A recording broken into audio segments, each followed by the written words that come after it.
ఉండే ధోరణిలో అధిష్టానం ఉన్నట్లు తెలుస్తోంది. ఇదే అంశంపై ఇవాళ డిఎన్ఏలో డిస్కస్ చేద్దాం.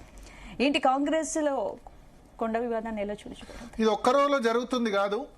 లాస్ట్ అంటే కొండా సురేఖ హార్డ్ కోర్ రేవంత్ రెడ్డి మద్దతుదారు.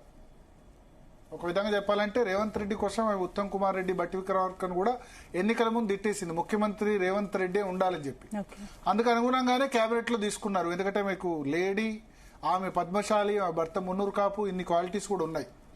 కానీ తీసుకున్న తర్వాత నుంచి ఇప్పుడు ఏంటంటే కొండా దంపతులకి వరంగల్ జిల్లాలో మిగతా ఎమ్మెల్యేలకు ఎవరికి పడట్లేదు. ఒకళ్ళిద్దరు వర్ధనపేట ఎమ్మెల్యే కేఆర్ నాగరాజు, యశస్విని రెడ్డి పాలకుర్తి తప్ప మిగతా ఏ ఎమ్మెల్యేతో కూడా పడట్లేదు. సీతక్క మంత్రితో బాగుంది. నాయన్ రాజేందర్తో గొడవ ఉంది. పరకాల్లో రేవంత్ రెడ్డి తీసుకొచ్చిన ఎమ్మెల్యే నర్సంపేట నుంచి వచ్చారు రేవూరు ప్రకాష్ రెడ్డితో గొడవ ఉంది. అందరు స్టేషన్ గన్పూర్లో కడియం శ్రీగారితో గొడవ ఉంది. వేం నరేందర్ రెడ్డి రేవంత్ రెడ్డికి కేవీపీ రాజశేఖర రెడ్డి ఎట్లనో రేవంత్ రెడ్డి అట్లా వేం నరేందర్ రెడ్డి గురించే ఓటుకు నోటు కేసులో ఆయన ఎమ్మెల్యే గెలిపించేందుకోసమే రేవంత్ రెడ్డి పట్టుపడ్డారు.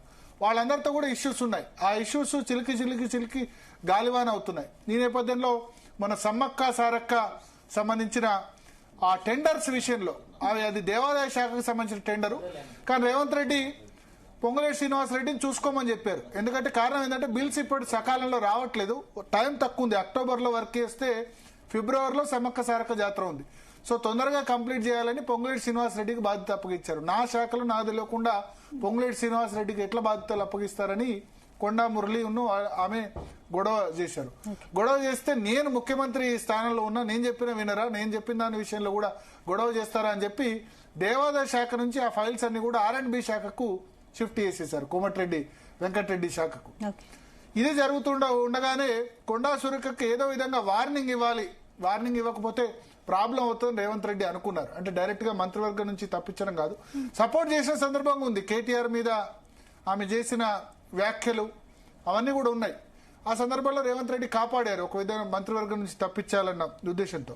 సో ఇప్పుడు ఏదో ఒక వార్నింగ్ ఇవ్వాలన్న ఉద్దేశంతో OSD సుమంత్ ను తప్పించాలి, అతను కీలకంగా మారారు మంత్రికి సంబంధించిన పూర్తి సెటిల్మెంట్స్ విషయంలో. కానీ ఏ మంత్రి సెటిల్మెంట్ చేయట్లేదు. ఒక విధంగా వాస్తవం అడిగితే ఒక కొండా సురేఖనే చేస్తుందా? మిగతా మంత్రులు ఎవరు కూడా అందరూ నిజాయితీ పర్లా. ఏ మంత్రి OSD, ఏ మంత్రి PAలు, ఏ మంత్రి వాళ్ళు చేయట్లేదు. అది పక్కన పెడితే ఇక్కడ ఎందుకు వచ్చిందంటే ఆమెకు ఏదో ఒక వార్నింగ్ ఇవ్వాలనే ఉద్దేశంతో OSDని సస్పెండ్ చేశారు. కానీ వాళ్ళు ప్రెస్టీజియస్ గా తీసుకున్నారు. డెక్కన్ సిమెంట్స్ అనే కంపెనీ హుజూర్ నగర్ లో ఉందట, ఉత్తమ్ కుమార్ రెడ్డి నియోజకవర్గంలో. ఆ డెక్కన్ సిమెంట్స్ వాళ్ళు ఎందుకంటే ఎన్విరాన్మెంట్ మినిస్టర్ కూడా, పర్యావరణ శాఖ మంత్రి కూడా ఈ సుమంత్ అనే వ్యక్తి, OSD అనే వ్యక్తి వాళ్ళని బెదిరించాడు, పాయింట్ గన్ పెట్టి బెదిరించాడు రోహన్ రెడ్డి ఆఫీస్ లో అని నిన్న కొండా సురేఖ కుమార్తె ఆమె మాట్లాడుతూ చెప్పింది. ఆ విషయం తెలిసింది. అసలు గన్ పెట్టి బెదిరించలేదు, ఉంటే కనుక రోహన్ రెడ్డి కూడా ఉన్నాడు కదా, రోహన్ రెడ్డి ముఖ్యమంత్రికి అత్యంత సన్నిహితుడు కదా అని ఆమె చెప్పింది.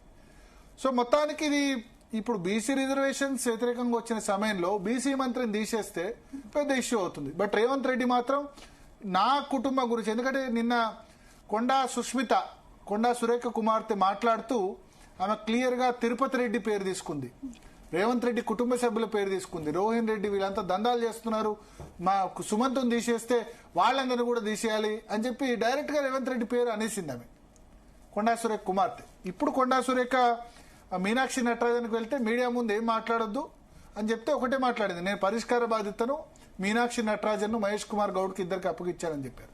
కొండా మురళి కూడా వాళ్ళు మీడియాతో మాట్లాడారు, నేను రేవంత్ రెడ్డిని అనను, బట్ మిగతా వాళ్ళంతా మాకు ఇబ్బంది పెడుతున్నారని చెప్పి. సో ఒక విధంగా ఇది రచ్చకెక్కింది. ఇది బీఆర్ఎస్ కు వాళ్ళకి అడ్వాంటేజ్ అయ్యే అవకాశం ఉంది. ఇప్పుడు తీసేస్తే బీసీ మంత్రిని తీసేశారు అని అంటారు, తీసేయకపోతే మిగతా వాళ్ళు ఇన్ని ఆరోపణలు చేసిన తర్వాత మా ఆరోపణల మీద విచారణ జరపాలంటారు. రేవంత్ రెడ్డి బ్రదర్స్ మీద ఆరోపణలు చేశారు కదా, దాని మీద విచారణ జరపాలని క్వశ్చన్ చేస్తారు. రేపు బీఆర్ఎస్ ముందుకు వస్తుంది. ఇంకా నిజానికి ఏంటంటే కొండా సురేఖ మీద బీఆర్ఎస్ కు సింపతి లేదు, ఎందుకంటే కేటీఆర్ మీద వ్యాఖ్యలు చేసింది కాబట్టి. ఇదే వ్యాఖ్యలు వేరే మంత్రి చేసిందంటే బీఆర్ఎస్ చటుక్కున అందుకునే వాళ్ళు కేటీఆర్, హరీష్ రావు. ఇవాళ RS ప్రవీణ్ కుమార్ తో ప్రెస్ మీట్ పెట్టించారు, ఎందుకంటే వాళ్ళకు కూడా శత్రువు కాబట్టి. సో అంటే ఏంటి పార్టీ హైకమాండ్ జోక్యం చేసుకున్నా కూడా ఇప్పుడు ఇంకా హైకమాండ్ హైదరాబాద్ జోక్యం చేసుకున్నా జరగాల్సిన నష్టం జరిగిపోయింది. రేపు ఎల్లుండి నుంచి ప్రతిపక్షాలు అందుకుంటాయి కదా ఆమె చేసిన ఆరోపణలు, సెటిల్మెంట్లు, దందాలు ఇవన్నీ చెప్పి. ఒకళ్ళేమో బీసీ మంత్రిని అవమానిస్తారా అని ఒకళ్ళు అంటారు, ఇంకోళ్ళేమో అసలు రేవంత్ రెడ్డి బ్రదర్స్ చేస్తున్న దందాలు ఏంటని వాళ్ళు క్వశ్చన్ చేస్తారు. జరగాల్సింది జరిగిపోయింది. నిన్న రాత్రి టాస్క్ ఫోర్స్ పోలీసులు వాళ్ళ ఇంట్లోకి వెళ్ళడం, ఇక్కడ వాళ్ళ ఇంట్లోనే దాక్కున్నాడట ఆ వైఎస్డి సుమంత్. కొండా సురేఖని స్వయంగా కారులో తీసుకెళ్లిందని చెప్తున్నారు. సో మా ఇంటికి ఎట్లా వస్తారు, పోలీసులు ఎట్లా వస్తారని చెప్పి కొంత బట్టి విక్రమార్క సపోర్ట్ చేశారు. పోలీసులు అర్ధరాత్రి వాళ్ళ ఇంటికి వెళ్ళడం కరెక్ట్ కాదని సపోర్ట్, అందుకని బట్టి విక్రమార్క కూడా మాట్లాడినట్టు తెలుస్తుంది. ఏదేమైనా కాంగ్రెస్ కల్చర్ అన్నది మరొకసారి ముందుకు వచ్చింది. కాంగ్రెస్ లో ఇట్లా ఏ మంత్రి, మంత్రులు వీళ్ళ మధ్య గొడవలు జరుగుతూ ఉంటాయి.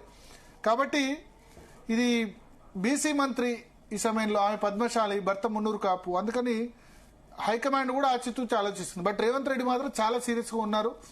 సుష్మితా పటేల్ చెప్తూ గతంలో కొండా సురేఖని రేవంత్ రెడ్డి తిట్టారు, మల్లికార్జున ఖర్గేని కలిసిన సమయంలో రోజంతా ఆమె ఏడ్చింది, కొత్త విషయాలు చెప్తున్నారు. ఆమె సెల్ఫీ వీడియో కూడా రిలీజ్ చేస్తున్నారు.